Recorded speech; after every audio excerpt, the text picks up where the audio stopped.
Hey, and welcome back to the channel. This is Daniel with 5-Star Pools, and today we'll be changing the insides on a Hayward navigator. Well, the first thing you want to do is unscrew the 5 screws at the bottom, and now that bottom piece should just lift right on off. The bearings were so run down that they just fell off when I took the bottom off. You see them fall. Next, there's 2 hex bolts on either side that you want to undo.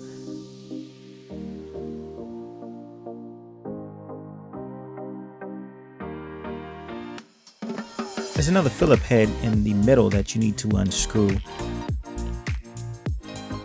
And you're going to want to pop that wing off.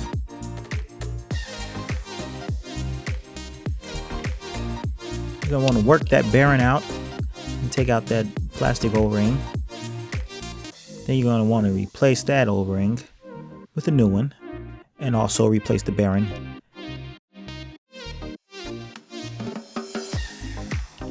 And then you're going to want to do the same to the other side. Screw that new middle piece back on. Screw both of the wings back on also.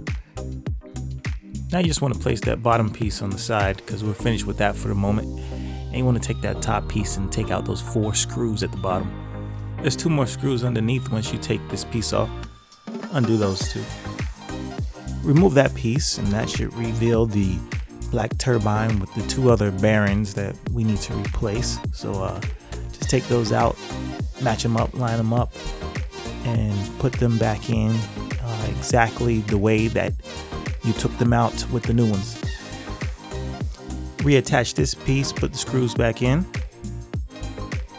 Reattach the other piece and screw in all the screws. Take this piece, place it on top. Make sure it fits in all nice and well. I think I put it on backwards at first, so I'd flip it around. That's not how it goes. And tighten in all the screws and replace all the pieces. My camera died, so I didn't catch the end part of me putting all the pieces back together, but you'll be able to figure that out, and then that's it. You can move the little feet, make sure the turbine moves in the inside, and that's it. Thank you for watching. This is Daniel with 5-Star Pools, and I'll see you next time.